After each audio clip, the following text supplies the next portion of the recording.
అయితే నాకేం గుర్తు వస్తుందంటే కొంచెం ఇలాంటి సందర్భాల్లో నేను పదే పదే అది చెప్పాల్సి రావడం అనేటువంటి చాలా దురదృష్టకరం అండి.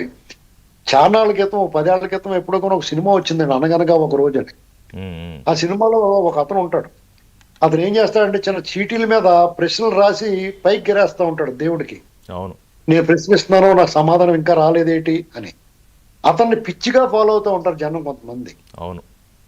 అక్కడ పోలీస్ ఆఫీసర్ గమనిస్తాడు. గమనించి ఈడెవడో పిచ్చోడు అనుకుని వదిలేస్తాడు. వదిలేసి ఈడెవడరా పిచ్చి ముండా కొడుకు ఇలా చేస్తున్నాడు అని చెప్పేసి తిట్టేసి వదిలేస్తాడు. కానీ అతని వెనకాల ఒక రకమైన గ్యాంగ్ తయారు చేసుకుంటాడు.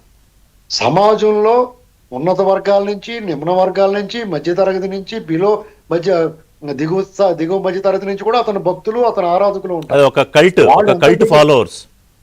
Cult followers. అతను వాళ్ళు ఎంతకు తెగిస్తారంటే ఇతని విధానాలని, సిద్ధాంతాలని వ్యతిరేకించిన వాళ్ళని చంపడానికి కూడా నేను కాదు. కరెక్ట్. అలాంటి పరిస్థితి తీసుకొచ్చాడు. అది సినిమా ఇలా ఉంటారా అనుకున్నాం. కానీ truth is stranger than fiction. వాస్తవం కల్పన కన్నా విచిత్రంగా ఉంటుంది అనేటువంటిది దాని పూర్తి స్థాయిలో మనకి కళ్ళ ముందు కనపడుతున్నాడు జగన్మోహన్ రెడ్డి. ఎందుకంటే ఆ పిల్లలు కత్తులు పట్టుకుని డ్యాన్స్ చేస్తాను, మీ దాంట్లో విజయం చూపించారు. చూస్తుంటే ఒళ్ళు గగురు పడుస్తుందండి. ఆంధ్రప్రదేశ్ అత్యంత సున్నితమైన ప్రదేశం. ఎక్కడా కూడా శాంతి తప్ప ఆప్యాయతలు, ఆదరణ, మంచి పంటలు, కృష్ణా, గోదావరి, పెన్నా నదీ తీరాలు, దాదాపు ఈ దేశంలోని అతిపెద్ద కోస్తా తీరం, సముద్ర గర్భాలు.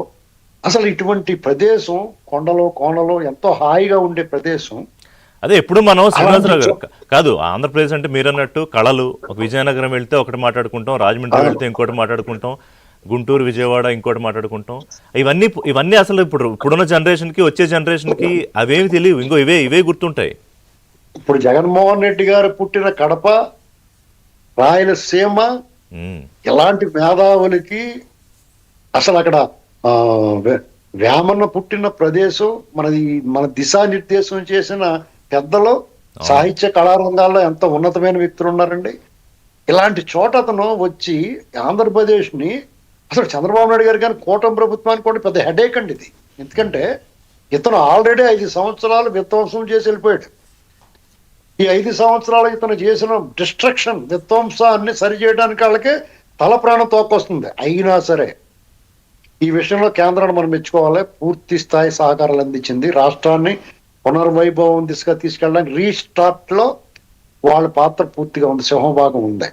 అలాగే చంద్రబాబు నాయుడు గారు 24 గంటలు కష్టపడుతున్నాడు. పవన్ కళ్యాణ్ గారిలో కూడా మనం గమనించాల్సింది ఏంటంటే ఆయనలో దూకుడు స్వభావం తగ్గి సంయమనం పాటిస్తా, పరిణితి చెందిన ప్రసంగాలు ఇస్తా, ప్రజలను మోటివేట్ చేస్తా. లోకేష్ గారు చూడండి, చిన్న విషయాన్ని కూడా స్పందించి, ఈ లక్షణాలు ఒక్కటి కూడా జగన్మోహన్ రెడ్డిలో లేవు అనేటువంటి వాళ్ళ ఫాలోవర్స్ గమనించాలి.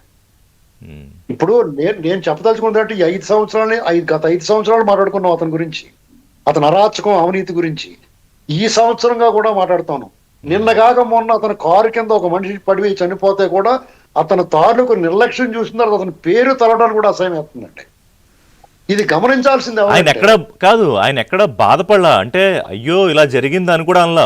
ఏదో ఆ ట్వీట్ లో ఒక దురదృష్టకర ఘటన అన్న ఒక లైన్ వాడాడంతే తప్ప ఆయన ఇంకంతకుముందు పశ్చాత్తాపం కూడా చూపించలేదు. ఇప్పుడు అతను మేము చేయగలిగింది చేసామంటాడు. 10 లక్షల పరిహారం ఇచ్చి అంటే నువ్వు చేయగలిగింది 10 లక్షల. మీ నాన్న అధికారాన్ని ఆటోమేటిక్ 1,00,000 కోట్లు కొట్టేసి, నువ్వు అధికారంలోకి వచ్చి 2-3 లక్షల కోట్లు కొట్టేసి 10 లక్షలు ఇస్తావా? మా దురదృష్టం, ఎవరి దురదృష్టం ఏంటంటే ఇతన్ని చంద్రబాబు నాయుడు గారితో, ఇతన్ని పవన్ కళ్యాణ్ గారితో, ఇతన్ని లోకేష్ గారితో పోల్చాల్సిన దరిద్రం పట్టుకుంది మనకి. చంద్రబాబు నాయుడు గారు ఇలాంటి ఇన్సిడెంట్ కందుకూరులో జరిగితే అప్పటికప్పుడు ఆ కార్యక్రమాన్ని రద్దు చేసి ముందు అర్జెంట్ గా హాస్పిటల్కి వెళ్ళి ఆ పరిచర్యలు, చికిత్స గురించి ఆలోచించాడు. వాళ్ళ పరిహారం అందజేశాడు. వాళ్ళ కుటుంబాలకు అండగా నిలబడ్డారు వాటి వరకు. ఆయన ఉత్తరాంధ్ర పర్యటన నుంచి తిరిగి వస్తుంటే ఆయన కాన్వాయ్ వెళ్తుండగా దారిలో ఒక యాక్సిడెంట్ జరిగితే ప్రమాదం. ఈయన కాన్వాయ్లోని అంబులెన్స్ ద్వారా వాళ్ళకి ఆ ప్రమాద బాధితులందరికీ కూడా చికిత్స నిమిత్తం పంపించాడు. ఈయన ఓ ప్రశ్న వేస్తాడు. నేను ఎప్పుడన్నా అసలు ఎంత అసంబద్ధమైన వాదన అండి, ఎంత అడ్డగోలు మాటలు మాట్లాడుతున్నారంటే, నేను ఎప్పుడన్నా మిమ్మల్ని ఇబ్బంది పెట్టానా అంటాడు. అడుగడుగునా ఇబ్బంది పెట్టాడు. అడుగడుగునా 5 ఏళ్ళు చేసింది అదే కదా. అసలు మీకు ఇక్కడ వీళ్ళు ఇంత అడ్డగోలుగా వాదిస్తుంటే అసలు ఏదన్నా విశ్లేషణ చేయాలన్నా, మాట్లాడాలన్నా అసలు ఏం మాట్లాడాలో తెలియని పరిస్థితి ఇది ఒక నిజంగానే మైండ్ గేమ్. ఇందాక ఎవరో అన్నారు, ఖచ్చితంగా మైండ్ గేమ్ ఇది. ఎందుకంటే ఈ రాష్ట్రం డెఫినెట్ గా బాగుపడిపోతుందండి.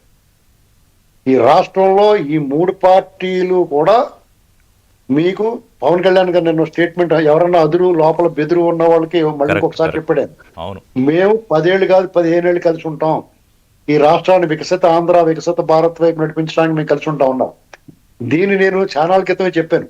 వీళ్ళు తుమ్మజిగిరి పెట్టుకుని అంటించుకున్నారో వీళ్ళని ఎవరు విడదీయలేరండి. కానీ ఇది వాళ్ళకి ఫ్రస్ట్రేషన్. ఓకే. ఎందుకంటే ఆ పార్టీ నాయకులు ఆల్రెడీ చాలా మంది వెళ్ళిపోయారు, ఇంకా కొంతమంది రిజల్ట్ వచ్చిన తర్వాత వెళ్ళిపోయారు. ఇప్పుడు కూడా బయట పక్క చూపులు చూడటానికి చూస్తున్నారు, వీళ్ళందరినీ కాపాడుకోవడం కోసం. పైగా ముందు అసలు రాష్ట్రంలో ఎవరు ఉన్నట్లేరు. కొంతమంది అటు బెంగళూరుకి, ఇటు చెన్నైకి, ఇటు సర్దేశారు అప్పుడే చాలా మంది. ఇది హైదరాబాదు. రిషి గారు నేను ఈ మాట 2021 ఆగస్ట్ ఫస్ట్ వీక్ నాడు చెప్పాను నేను. ఏమని? ఈ రాష్ట్రంలో 2024 తర్వాత